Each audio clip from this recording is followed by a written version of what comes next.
ओम नमः शिवाय। भगवान शिव से जुड़ी एक कहानी है जो असली दुख का अर्थ समझाने में मदद करती है।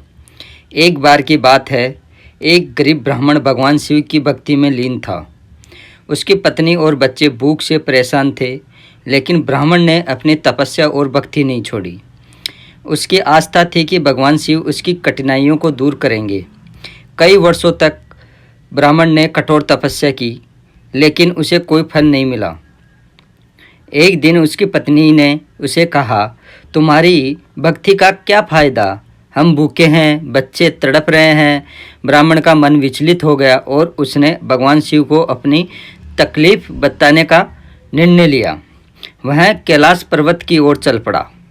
ब्राह्मण वहां पहुंचकर उसने भगवान शिव से प्रार्थना की, हे भगवान, मैंने आपकी सच्ची भक्ति की है, लेकिन मेरी सारी कठिनाइयाँ अब भी बनी हुई है। मुझे बताइए, असली दुख क्या है? भगवान शिव ने ब्राह्मण को मुस्कुराते हुए कहा, असली दुख वह नहीं जो तुम महसूस कर रहे हो। असली दुख तो तब होता है जब मनुष्य अपनी समस्याओं के कारण विश्वास खो देता है और भक्ति के मार्ग से भटक जाता है। भगवान शिव ने उसे बताया कि जीवन में कठिनाइयाँ और परेशानियाँ आती है, लेकिन अगर तुम अपने विश्वास और भक्ति को बनाए रखोगे तो यही तुम्हारी असली शक्ति होगी। असली दुख वही है जब इंसान अपनी आस्था को छोड़ देता है और आत्मविश्वास खो देता है। इस कहानी से यह शिक्षा मिलती है कि जीवन में कठिनाइयाँ आनी तय है, लेकिन असली दुख तभी होता है जब हम अपनी आस्था और धैर्य को खो देते हैं। इसलिए हमें अपने विश्वास को मजबूत बनाए रखना चाहिए, चाहे परिस्थितियाँ कैसी भी हो।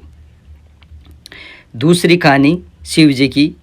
भगवान शिव से जुड़ी एक प्रसिद्ध कथा है जो असली दुख का अर्थ समझाती है। यहाँ पर शिव जी की बहुत ही सारी प्रसिद्ध कथाएं हैं, लेकिन असली दुख का अर्थ समझाती है। वह इस प्रकार है। इस कहानी में शिव जी के सामने एक किसान आता है जो अपने जीवन की समस्याओं से बहुत परेशान था। वह शिव जी से पूछता है, हे भगवान, मैं इतना दुखी क्यों हूँ? मेरे जीवन में हर जगह सिर्फ समस्याएं ही समस्याएं हैं। मुझे इस दुख से कैसे छुटकारा मिले? शिव जी मुस्कुराते हुए और किसान को एक बर्तन में पानी भरने के लिए कहते हैं। जब किसान बर्तन भरकर लाता है तो शिव जी उसे उस पानी में एक मुट्ठी नमक डालने को कहते हैं और फिर उसे पीने के लिए कहते हैं। किसान ने पानी पिया, लेकिन वह बहुत कड़वा हो गया। किसान ने कहा, भगवान, यह पानी तो बहुत कड़वा हो गया है, इसे पीना असंभव है। फिर शिव जी किसान को एक नदी के किनारे ले जाते हैं और उसे फिर से नमक डालने के लिए कहते हैं, लेकिन इस बार नदी में किसान ने नमक डाल दिया और शिव जी ने उसे नदी का पानी पीने के लिए कहा।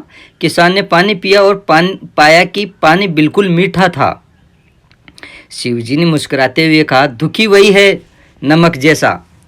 यह इस बात पर निर्भर करता है कि तुम इसे किस में मिलाते हो। जब तुम अपने दुख को अपने जीवन के छोटे बर्तन में मिलाते हो तो यह कड़वा हो जाता है, लेकिन जब तुम इसे विशाल नदी में मिलाते हो तो इसका असर कम हो जाता है। तुम्हारे जीवन का दायरा जितना बड़ा होगा, तुम्हारा दुख उतना ही कम महसूस होगा। यानी कि आपकी लाइफ के अंदर आपके जितना दायरा होगा, सोच जितनी बड़ी होगी तो उतना ही बड़ा आपका काम होगा यहाँ पे। तो इस कहानी से यह सीखने को मिलता है कि दुख जीवन का एक हिस्सा है, लेकिन इससे किसी तरह से संभाला जाता है यह हमारे दृष्टिकोण पर निर्भर करता है। जब हम अपने जीवन को व्यापक दृष्टिकोण से देखते हैं तो दुख की तीव्रता कम हो जाती है और हम जीवन में शांति पा सकते हैं। यहाँ पर नेक्स्ट जो कहानी है वो शिव जी की इस प्रकार है। भगवान शिव से जुड़ी कई कहानियाँ जीवन के गहरे सत्य और वास्तविकताओं को समझाने में हमारी मदद करती है। उनमें से एक कहानी असली दुख की परिभाषा को उजागर करती है। कहानी कुछ इस प्रकार है। एक बार भगवान शिव और माता पार्वती कैलाश पर्वत पर विराजमान थे। तब माता पार्वती ने भगवान शिव से पूछा, प्रभु, संसार में सबसे बड़ा दुख क्या है? भगवान शिव मुस्कुराए और बोले, यह जानने के लिए हमें धरती पर जाना होगा। दोनों धरती पर एक नगर में पहुँचे। वहाँ उन्होंने एक राजा को देखा जो बहुत दुखी था। राजा ने अपना राज्य खो दिया था और वह अपने सैनिकों के साथ युद्ध में हार गया था। वह अपने असफलता पर बहुत दुखी था। भगवान शिव ने उससे पूछा, राजन तुम इतने दुखी क्यों हो? राजा ने उत्तर दिया, मैंने अपना सब कुछ खो दिया। मेरा राज्य, मेरी सेना, मेरा मान सम्मान सब कुछ चला गया। यही मेरा सबसे बड़ा दुख है। फिर भगवान शिव और माता पार्वती एक अन्य व्यक्ति के पास गए। वह एक व्यापारी था जिसने अपने जीवन की सारी संपत्ति एक आग में खो दी थी। वह बहुत दुखी था। भगवान शिव ने उससे भी वही प्रश्न पूछा, तुम इतने दुखी क्यों हो? व्यापारी ने कहा, मैंने अपने जीवन की सारी कमाई, सारी संपत्ति खो दी। अब मैं क्या करूँगा? यही मेरा सबसे बड़ा दुख है। फिर भगवान शिव और माता पार्वती एक साधु के पास पहुँचे। वह साधु जंगल में तपस्या कर रहा था, लेकिन उसके पास कुछ भी नहीं था। फिर भी वह शांति और प्रसन्नता से भरा हुआ था। भगवान शिव ने साधु से पूछा, तुम्हारे पास कुछ भी नहीं है, फिर भी तुम इतने खुश क्यों हो? साधु ने उत्तर दिया, मुझे खोने का भय नहीं है, क्योंकि मेरे पास कुछ भी नहीं है। मेरे पास जो भी है वह मेरे भीतर है, आत्मज्ञान और शांति। यही असली सुख है। और असली दुख वही है जब हम इस सच्चाई को भूल जाते हैं।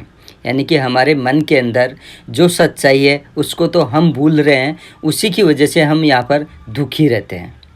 भगवान शिव ने माता पार्वती से कहा, असली दुख वही है जब हम अपने आत्मा के साथ संपर्क खो देते हैं और बाहरी चीज़ों पर निर्भर हो जाते हैं।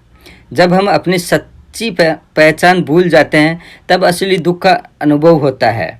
यानी कि जब हम अपनी सच्ची पहचान को भूल जाएंगे तो असली दुख का अनुभव यहाँ पर श्योर होगा हमारे को। यहाँ पे यह कहानी हमें यह सिखाती है कि असली दुख बाहरी वस्तुओं या परिस्थितियों के खोने से नहीं होता, बल्कि आत्मा के ज्ञान और शांति के खोने से होता है। जब हम अपने भीतर के सुख और शांति से जुड़े रहते हैं तो बाहरी परिस्थितियाँ हमें दुखी नहीं कर सकती।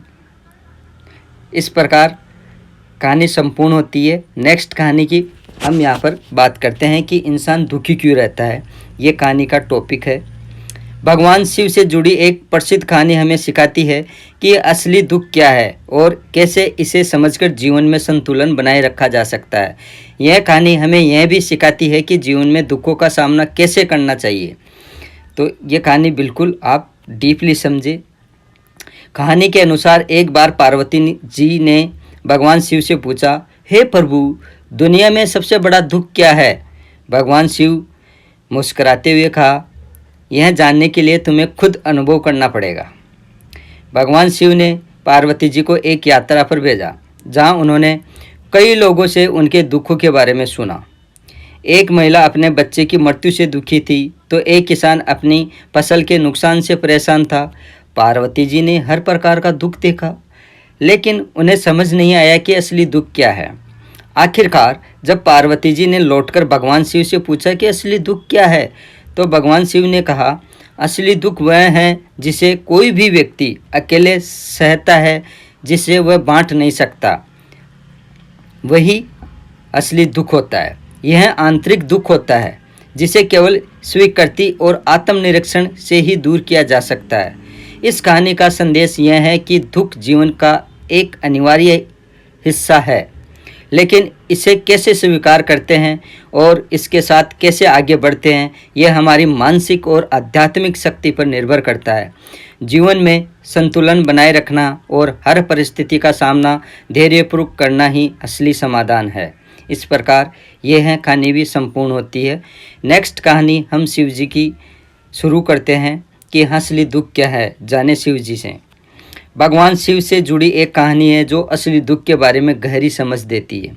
यह कहानी आपको सोचने पर मजबूर कर सकती है और जीवन में आपकी दृष्टि बदल सकती है। कहानी इस प्रकार है। प्राचीन समय में एक बार एक भक्त भगवान शिव की गहन साधना कर रहा था, यानी कि बहुत ही डीपली, यानी कि गहरी साधना कर रहा था, यानी कि तपस्या के अंदर बैठा हुआ था बिल्कुल। उसकी तपस्या से प्रसन्न होकर भगवान शिव उसके सामने प्रकट हुए और उससे कहा, वत्स, मैं तुम्हारे तप से प्रसन्न हूँ, वरदान मांगो। ये भगवान शिव ने कहा भगत से। भक्त ने कहा, भगवान, मैं जानता हूँ कि असली दुख क्या है, आप कृपा करके मुझे इसका अनुभव कराइए। भगवान शिव मुस्कुराए और बोले, वत्स, तुमने बहुत कठिन प्रश्न पूछा है। असली दुख का अनुभव आसान नहीं है, लेकिन तुम्हारी जिज्ञासा को देखते हुए मैं तुम्हें इसका अनुभव कराने का वचन देता हूँ। इसके बाद भगवान शिव ने उस भक्त को एक परिवार में जन्म लेने का आशीर्वाद दिया। वह भक्त एक राजा के रूप में जन्मा। उसे हर प्रकार का सुख, धन और वैभव प्राप्त हुआ। लेकिन जैसे ही वह राजा बनने के कुछ समय बाद उसका राज्य युद्ध में खो गया। उसके परिवार के सदस्य बिछड़ गए और वह गरीब और अकेला हो गया, यानी कि बिल्कुल अकेला और गरीब हो गया युद्ध के बाद वह राजा। समय बीतता गया और राजा अपनी पुरानी जिंदगी को याद कर दुखी होता रहा, यानी कि पुराने दिन याद करके राजा बहुत दुखी होता रहा। एक दिन उसने एक साधु से मुलाकात की और अपनी पूरी कहानी सुनाई। साधु ने कहा, राजा, यह सब तुम्हारे कर्मों का फल है। असली दुख किसी भी वस्त्र या धन के न होने से नहीं है। असली दुख वह है जब हम अपने मन को शांत नहीं रख पाते, जब हम अपनी स्थिति को स्वीकार नहीं कर पाते, वही असली दुख होता है। जब तक आप अपने मन की शांति को शांत नहीं कर पाओगे तब तक आप सुखी नहीं रह सकते, दुखी ही रहोगे यहाँ पे। तो इसलिए आप अपने मन की शांति को शांत रखो। साधु की बातें सुनकर राजा को एहसास हुआ कि असली दुख बाहरी परिस्थितियों से नहीं आता, बल्कि हमारे मन की अवस्था से ही आता है।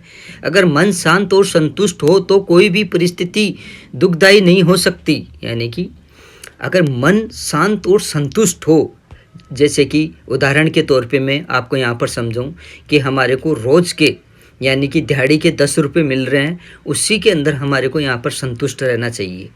हमारे को 50 रुपये की यहाँ पर लालच नहीं करना चाहिए। अगर आप लालच करोगे तो बहुत ही बड़ा यहाँ पर फंस जाओगे। इस बात का आप ध्यान रखें। तो कोई भी परिस्थिति दुखदायी नहीं हो सकती है। यहाँ पर राजा ने भगवान शिव को याद किया और समझा कि असली दुख वही है जो हम अपने मन में पैदा करते हैं। उस दिन से राजा ने अपने जीवन को स्वीकार करना और अपने मन को शांत रखना सीख लिया। इसलिए हमेशा अपने मन के अंदर कोई भी दुख, कोई भी चीज़ हमेशा स्वीकार मत कीजिए, वरना दुखी रहोगे आप हमेशा। इस कहानी से यह सीख मिलती है कि असली दुख बाहरी परिस्थितियों से नहीं आता, बल्कि हमारे मन की स्थिति से आता है। अगर हम अपने मन को नियंत्रित कर लें तो कोई भी परिस्थिति हमें दुख नहीं पहुंचा सकती। इस प्रकार नेक्स्ट कहानी भी संपूर्ण होती है।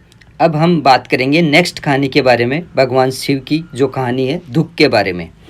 भगवान शिव से जुड़ी एक कहानी हमें असली दुख के बारे में गहरी समझ देती है। यह कहानी हमें यह सिखाती है कि जीवन में असली दुख क्या होता है और उसे कैसे समझा जा सकता है। एक समय की बात है, एक साधक भगवान शिव की आराधना कर रहा था। वह साधक अत्यंत तपस्वी और ईमानदार था, लेकिन उसे हमेशा दुख की अनुभूति होती रहती थी।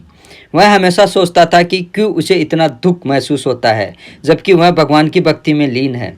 एक दिन साधक ने भगवान शिव से प्रकट होने की प्रार्थना की और पूछा, हे प्रभु, मुझे बताइए कि असली दुख क्या है, क्यों मुझे यह दुख महसूस होता है। भगवान शिव ने साधक की प्रार्थना सुनी और प्रकट होकर कहा, बस असली दुख वह नहीं है जो तुम्हें बाहरी संसार में दिखाई देता है। असली दुख वह है जो तुम्हारे अंदर की अस्थिरता और अशांति से उत्पन्न होता है। जब तुम अपने मन को संसार की वस्तुओं से बांध लेते हो तो तुम्हें दुख का अनुभव होता है। फिर भगवान शिव ने उसे एक दृष्टांत सुनाया। एक समय एक राजा था जिसने अपने जीवन में सब कुछ प्राप्त कर लिया था। धन, ऐश्वर्य, परिवार और सभी सुख सुविधाएं उसके पास थी, फिर भी वह हमेशा चिंता और दुख में रहता था। उसने हर जगह समाधान ढूंढा, लेकिन उसे शांति नहीं मिली। एक दिन वह एक संत के पास गया और अपने दुख का कारण पूछा। संत ने उसे कहा कि असली सुख और दुख तुम्हारे अंदर से आते हैं। जब तक तुम्हारी बाहरी चीज़ों पर निर्भर रहोगे तुम्हें असली सुख की अनुभूति नहीं होगी। भगवान शिव ने आगे कहा, जब तुम्हारा मन स्थिर और शांति में होगा, यानी कि भगवान शिव कह रहे हैं भगत से, राजा से, कि जब तुम्हारा मन स्थिर और शांति में होगा तभी तुम्हें असली सुख की प्राप्ति होगी और तुम असली दुख से मुक्त हो जाओगे। यानी कि तभी तुम असली सुख का एहसास कर पाओगे और असली दुख से मुक्त हो जाओगे। इस प्रकार इस कहानी से यह सीखने को मिलता है कि असली दुख हमारे आंतरिक संसार से उत्पन्न होता है। और जब हम अपने मन को नियंत्रित कर लेते हैं तो हम उस दुख से भी मुक्त हो जाते हैं। असली सुख बाहरी चीज़ों में नहीं बल्कि हमारे अंदर की शांति में है। ओम नमः शिवाय। इस प्रकार भगवान शिव की दुख की कहानी संपूर्ण होती है कि असली दुख क्या होता है, तो वो कहानियाँ इस प्रकार पूरी होती है, संपूर्ण होती है। ओम नमः शिवाय। श्री शिवाय नमस्तुभ्यम।